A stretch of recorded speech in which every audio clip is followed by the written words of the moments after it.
It is only an honest politician that will accept their faults or challenges, then give an honest opinion to it. But the minister here saying the current developments in Burkina Faso is a packaging, just wow, it's just wow.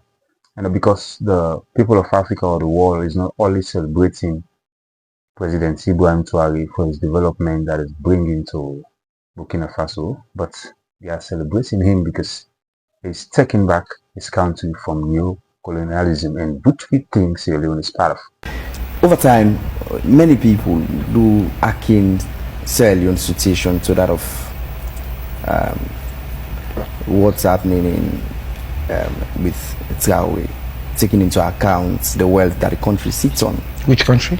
Of course, Burkina Faso. Oh, Burkina Faso. You have to remember that Burkina Faso is a package. By the way, a lot of what you read on social media on Burkina Faso is not true. There's a lot of propaganda about Burkina Faso. I think you should just know that.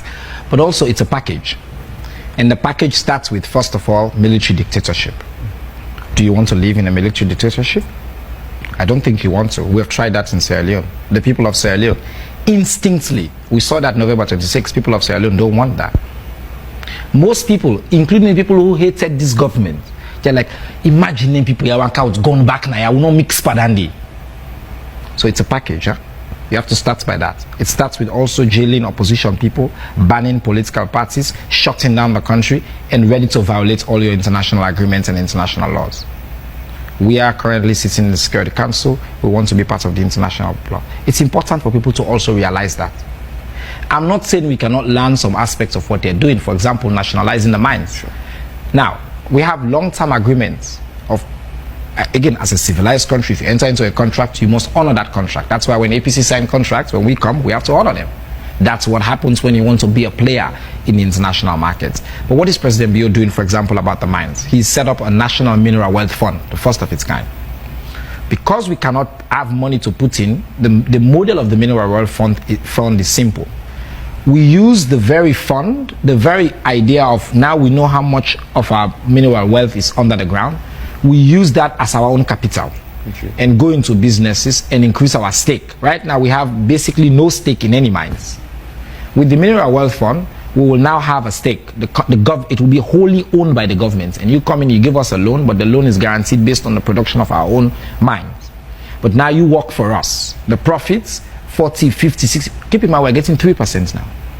For the first time, President Bio has put in place a structure with the mineral wealth fund where we'll get 40, 50, 60%. In some conversations we're having, we're talking about up to 60%. So we'll move from getting 60 million of 1 billion to now getting 500, 600, 800 million. It will take us a few years to get there. The work is started now. The laws have been laid now. So that is an example of how we're learning from Burkina Faso without shutting down our country, without killing people that disagree with us, without shutting. So again, these conversations need to be put within their specific context. We cannot just wake up tomorrow morning and be Burkina Faso. Sierra Leone people don't want to be that. Of course, we see Burkina Faso has already, nationalized their mineral resources. Followed Guinea, and of course Ghana, and some other African countries have already started doing it. So if Sierra Leone follows suit, it is a win, and I believe that will boost our economy and change a lot of lives in this country.